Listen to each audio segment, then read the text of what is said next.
feliz que de costumbre, porque en el programa de hoy hablaremos de algo que me encanta, me fascina: el trago. Pero no sean mal pensados, no se trata de cualquier trago. De hecho, yo casi ni tomo. Este cuerpecito es cero alcohol.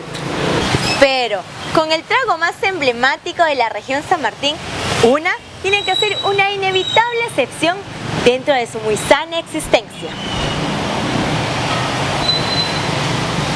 Y es que hoy abordaremos la historia del uvachado, aquel extraordinario macerado que logró la unión perfecta entre la uva y el aguardiente amazónico, fascinando a propios y extraños con su cautivante sabor.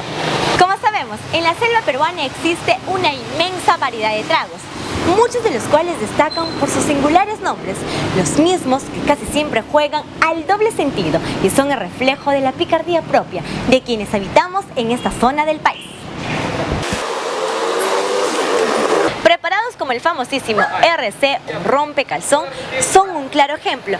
Es más, muchos de los que visitan Tarapoto y otras localidades aledañas vienen con la idea de probar todas estas bebidas exóticas que prometen efectos sorprendentes. Sin embargo, al llegar se topan con aquel trago que sí es neto de nuestra región, al 100%, orgullo sanmartinense, en un encuentro que la gran mayoría de ellos nunca olvida. Y es que si Ica tiene al pisco, San Martín tiene al uvachado como su bebida más representativa. Todo un ícono de nuestra cultura y nuestro sentir.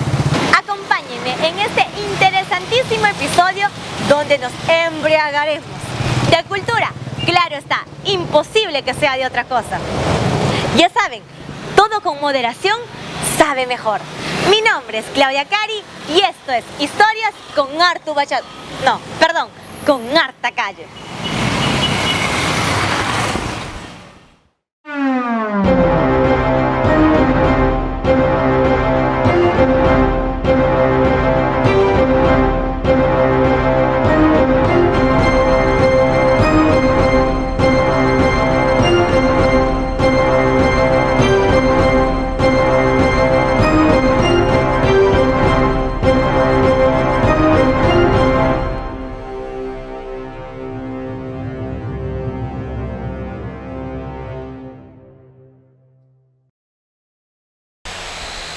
Pues bien, antes de hablar de uno de los macerados más icónicos de la región San Martín, el uvachado, tenemos que hablar de uno de sus principales insumos, la uva.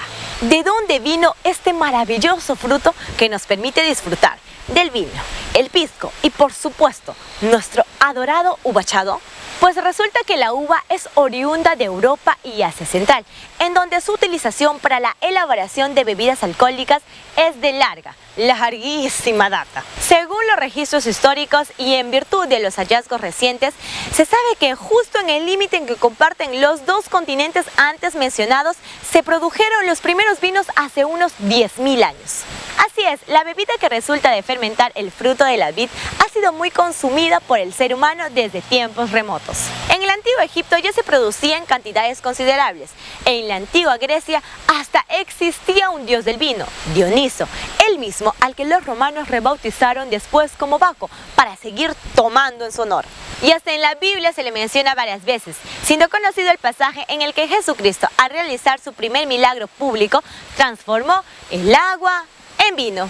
Sin embargo, sería otro momento en la vida de Jesús el responsable de la difusión mundialmente de este fermentado, específicamente en el que cena con sus discípulos por última vez. De acuerdo a los evangelios, Cristo repartió el vino presente en la mesa y ordenó a quienes le acompañaban beberlo para conmemorar su sacrificio, pues allí estaba representada la sangre que derramaría por la salvación de la humanidad.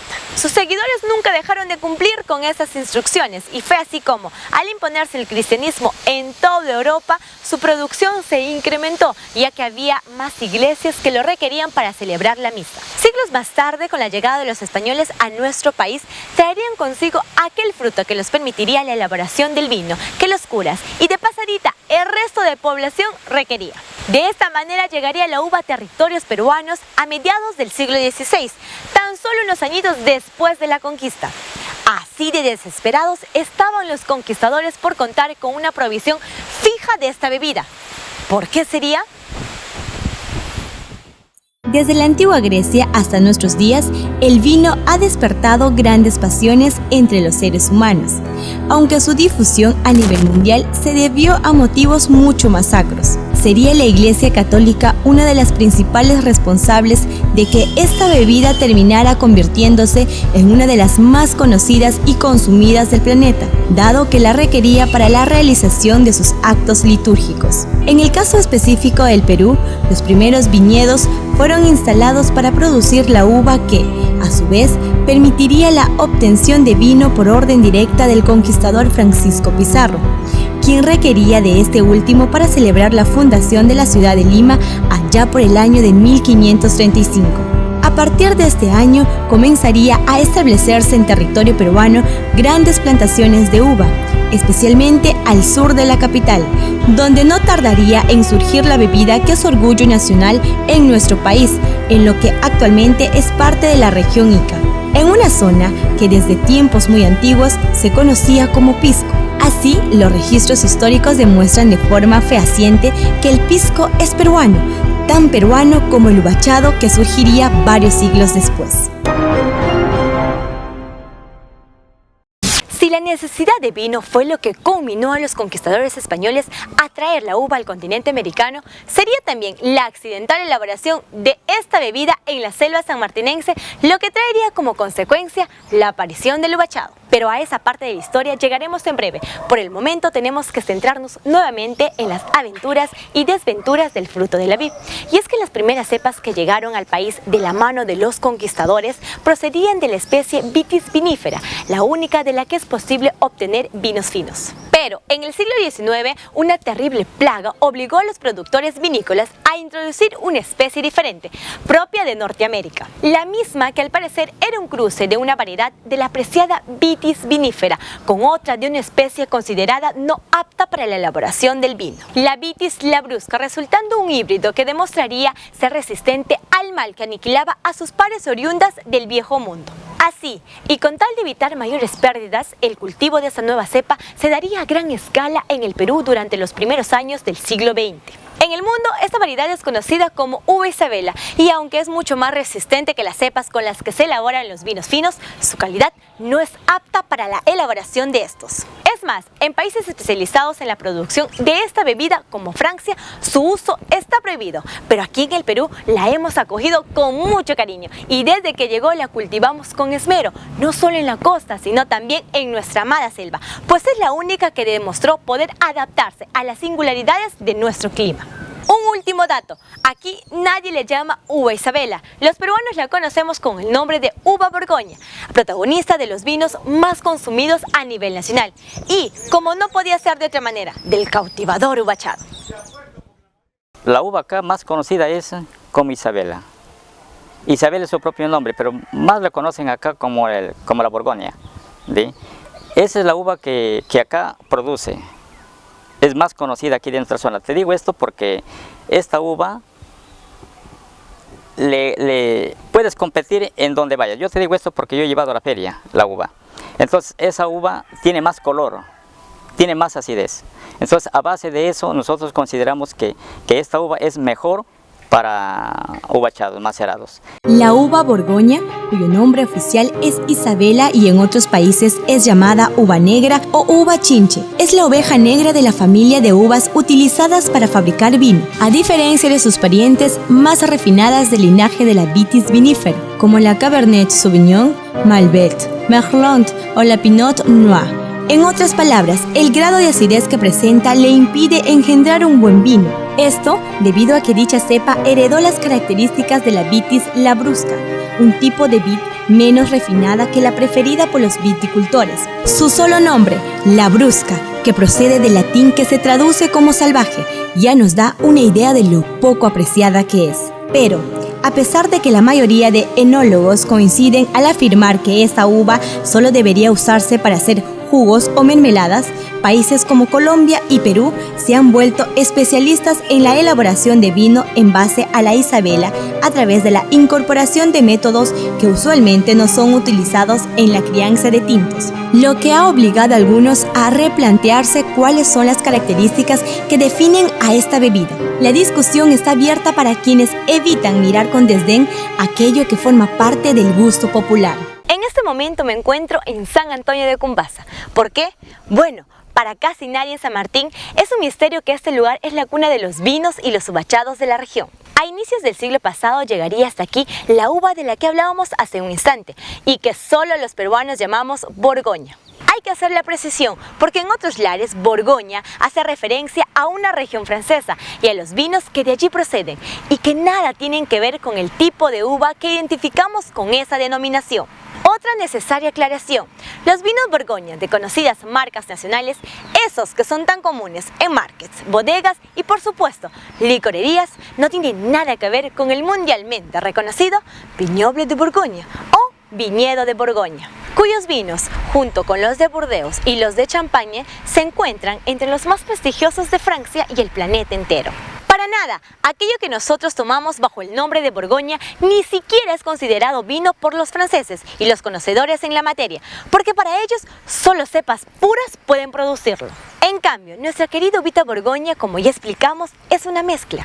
Es mestiza, como la gran mayoría de nosotros los peruanos. Pero no todos los extranjeros son tan duros con el único tipo de uva que fue capaz de adaptarse al clima de la Amazonía. No, y es que la historia cuenta que unos visitantes de lejanas tierras se encontraban recorriendo este mismo lugar, cuando de pronto se encontraron con una amable señora. Corría el año de 1939 y era Miguelina García de Arriátegui, una distinguida vecina de San Antonio de Cumbasa. Ella, al pasar los extranjeros por su vivienda, no dudó en ofrecerles un refresco de uva que tenía preparado. Pero el calor, que era inclemente con los foráneos, también lo fue con el refresco de doña Miguelina, que al percatarse de lo fermentado que estaba, lo quiso desechar. Algo que uno de los visitantes impidió diciendo, esto es vino. Así, el animoso extranjero proporcionó la fórmula a doña Miguelina para hacer vino, lo que convirtió a esta localidad en el epicentro de la cultura vitivinícola sanmartinense. Inició de casualidad, cuando los gringos solían pasar por San Antonio, venían de Iquitos, Yurimaguas, Lamas, de Moyobamba, esos aventureros franceses, ingleses, norteamericanos. Y al descansar en el pueblo, se van a la casa ahí. Y mi papá era tan bondadoso, dice, a ver Miguelina, ¿por qué no les invitas un refresco que sabía preparar de la uva, refresco de uva? Entonces mamá se va, no, ya no sirve esto, le dice, está fermentado, no, hay que botar. Y el gringo huele el aroma y dice, no, esto es hacer vino, dice el gringo. Echar dulce, aumentar dulce, hacer vino. ¿Verdad? Pasaron los días, mamá los sirvió un colador y sacó 3 botellas, ya vino. Y ahí nace el vino en San Antonio. La historia de doña Miguelina y los extranjeros nos recuerda lo mucho que nuestra cultura e historia le debe a la conocida hospitalidad amazónica. Al igual que gran parte del Perú, los que habitamos en esta tierra hemos sabido recoger y adaptar los aportes de quienes la han visitado procedentes de distintas partes del mundo, muchas veces atraídos por la inconmensurable belleza de sus paisajes y el calor de su gente. Aquel casual encuentro de 1939 en el que un refresco aparentemente malogrado hizo que un foráneo le revelara a una vecina de un pequeño poblado sanmartinense la receta para convertir sus uvas en vino.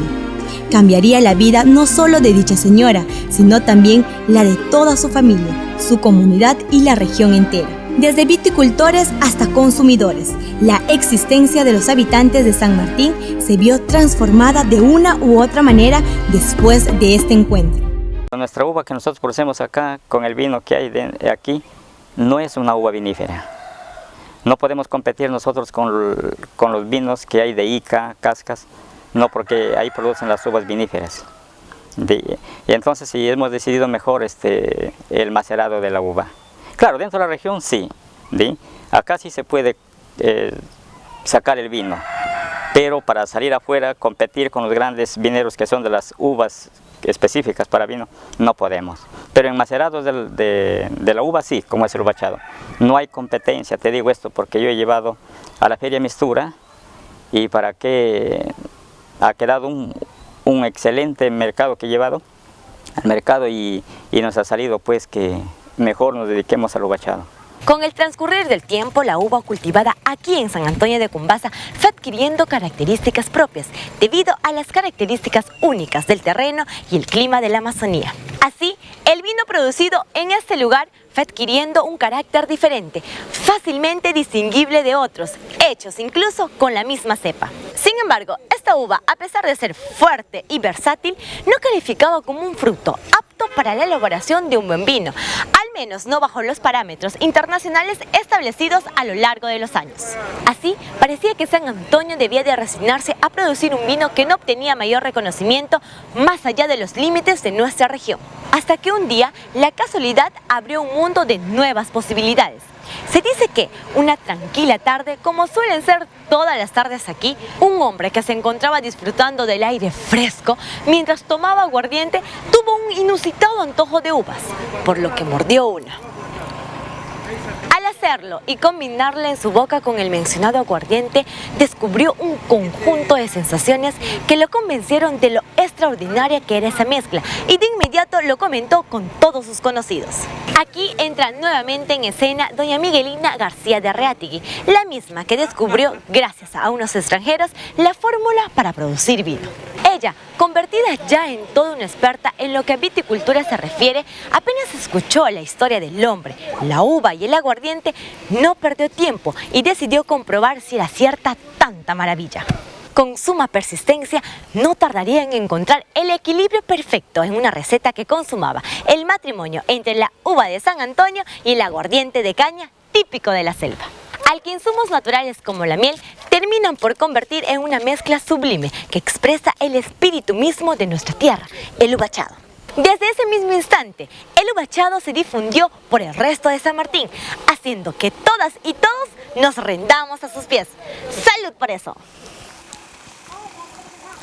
La gente siempre consumía el aguardiente, que dicen cañazo, cachaza, yonque, todos esos nombres tienen en el Perú. Pero acá se decía siempre aguardiente. Y usó un frasco de vidrio, le puso aguardiente y azúcar, uva, y le agregó azúcar y comenzó a macerarlo ahí y se formó el ubachado. Pero primero salía fuerte porque aguardiente, entonces en vez de azúcar le echaba almíbar, o sea, agua azucarada, hervida lógicamente. Y de ahí nace el ubachado. Y ahí se propaga por todos lados, todo el mundo lo hace acá. Definitivamente, el ubachado esconde tras de sí una fascinante historia en la que un conjunto de casualidades confluyeron para crear uno de los tragos más emblemáticos y queridos de nuestra región San Martín. Aunque hay que precisar que, así como San Antonio de Cumbasa destaca en lo que a producción de ubachado se refiere, un ubachado que es muy apreciado y demandado en nuestro querido Tarapoto, en diferentes localidades de la región existen otros macerados en base al aguardiente de caña. En Lamas, por ejemplo, se usa el lindano, un fruto que crece de forma abundante allí, para elaborar el indanachado, tan típico de la cultura lameña como lo son las llamadas costumbres lamistas. Existen, claro está, otros más exóticos, como el viborachado, el surichado, hecho de los icónicos gusanitos conocidos como suri, y hasta el mamacochado, para cuya elaboración se utiliza el mamaco, una hormiga de gran tamaño. Sin dudas, para ser macerados no nos falta la creatividad aquí en la Amazonía.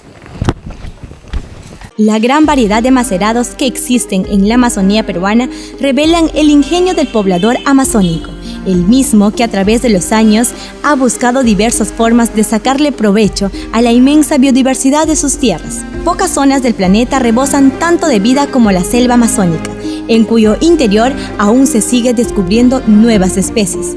De igual manera, la humanidad entera continúa asombrándose con las increíbles propiedades nutricionales y curativas de las plantas que es posible encontrar en ella, por lo que es considerada también un laboratorio natural para el mundo científico. Así, Muchos de los macerados que se producen en la misma cuentan con propiedades únicas y fascinantes, las mismas que aparentemente son repotenciadas con el insumo que todo macerado amazónico tiene en común, el aguardiente. Si tú quieres sacar un uvachado de buena calidad, porque hay muchos que sacan el uvachado que le ponen clavo de olor y canela, entonces y ya no sería uvachado, ¿sí? Entonces, ¿por qué? Porque le cambia el sabor. Y nosotros nos dedicamos directamente a lo que es uvachado. Solamente la uva se le lava con aguardiente y de ahí ya se le pone a los tanques de maceración, entonces, y su aguardiente y nada más. El aguardiente le bajamos el grado de alcohol, porque a veces mucho alcohol no es recomendable también. Entonces, por eso el uvachado que ustedes han probado tiene menos alcohol, entonces para que puedan consumir cualquier persona. El aguardiente tiene gran importancia porque el aguardiente le ayuda a macerar, porque la uva, cuando se le desgrana, le gana el alcohol hacia adentro. Por eso tiene que ser un uvachado de 4 meses para que tengas un uvachado de calidad. Ahora nos toca hablar del otro elemento que resulta indispensable para la elaboración del uvachado, el aguardiente. Y es que, como dije hace instantes, el trago emblema de San Martín nació del glorioso matrimonio entre la uva borgoña y el aguardiente de caña de azúcar, que tanto se popularizó por toda la Amazonía peruana durante el último siglo. Obviamente, revisar los orígenes de este último implica revisar los orígenes de la mismísima caña de azúcar, con cuyo jugo fermentado y destilado se produce el alcohol favorito de la selva y que hoy nos parece tan común. Sin embargo, no siempre fue así. La planta de la que también se extrae el azúcar es oriunda de Nueva Guinea, una isla en Oceanía desde donde la caña se extendió a la cercana Asia, especialmente al subcontinente indio. Por cierto, fue allí en la India donde se descubrió la forma de convertirla en azúcar, conquistando poco tiempo después a los chinos y otras culturas cercanas, durante los primeros siglos de nuestra era. No sería hasta el término del primer milenio que los europeos se encontrarían con ella, adoptándola de inmediato por sus extraordinarios beneficios. Gracias a la caña podían obtener el azúcar y así endulzar sus alimentos y destilados de alcohol para hacer la vida más sabrosa. ¿Qué más podían pedir? No es difícil imaginar por qué razón los primeros comerciantes azucareros eran tan ricos. Además, que su producto era mucho más difícil de conseguir que hoy en día. Ustedes dirán, muy chévere la historia, pero ¿y cómo llegó la caña de azúcar a nuestro continente? La respuesta en un ratito. Lo bueno se hace esperar.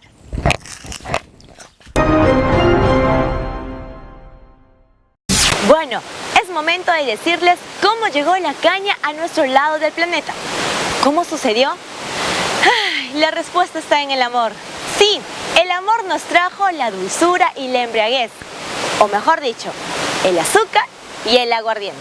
Resulta que Cristóbal Colón, antes de emprender el viaje que lo llevaría a América, se detuvo en las Islas Canarias, pertenecientes a España, para cargar suministros, especialmente agua y vino. Se supone que la parada solo iba a durar 4 días, pero al final terminó expandiéndose un mes. La razón de la demora no fue otra que el amor de una bella dama del lugar, Beatriz de Bobadilla, con quien Colón sostuvo un apasionadísimo romance. Pero, más temprano que tarde, los amantes tuvieron que separarse para que el navegante y sus carabelas emprendieran la travesía que cambiaría el mundo. Así que, al despedirse, una enamorada Beatriz decidió regalarle caña de azúcar a su amado, para que nunca olvide el lugar donde habían vivido momentos tan especiales, pues él mismo estaba rodeado de cañaverales. Así, las cañas de Beatriz fueron las primeras en llegar a América, las que se extendieron primero por el Caribe, para luego ser llevadas por los portugueses al Brasil. Lo propio hicieron los españoles por todos sus dominios, por lo que la caña de azúcar también llegaría al Perú. Una romántica historia con un dulce final. Bueno, al menos para el resto del mundo.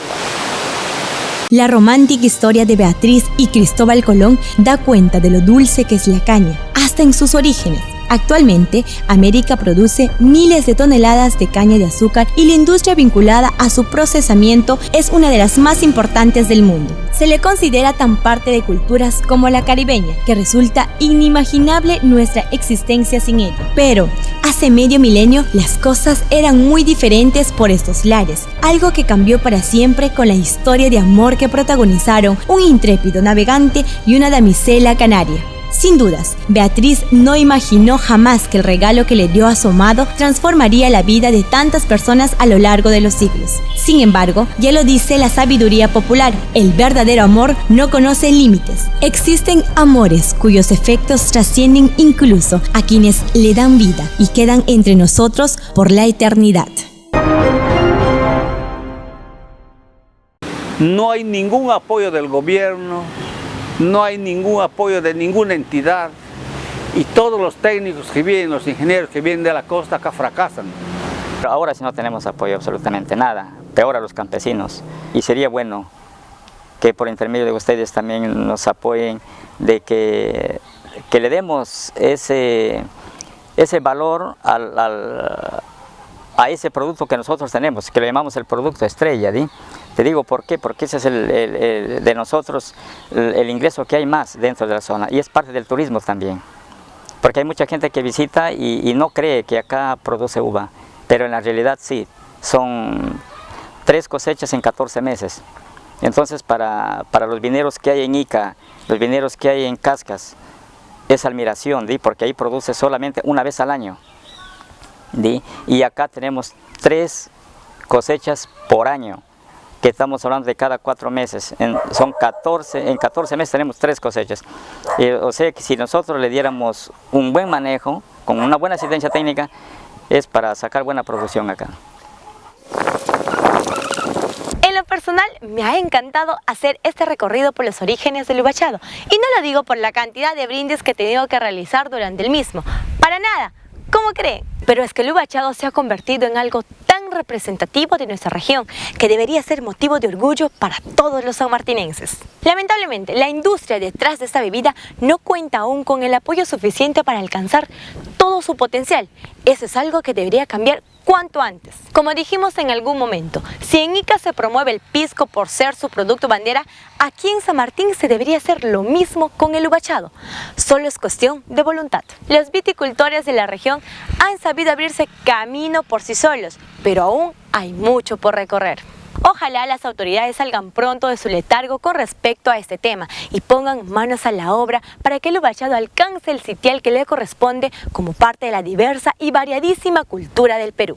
Lo mejor que podemos desearles a todos los involucrados en su fabricación es que en un futuro cercano, peruanas y peruanos de diferente origen y condición recuerden siempre al cautivante uvachado cada vez que se jacten de la maravillosa gastronomía y coctelería de nuestro país. Que así sea muy pronto.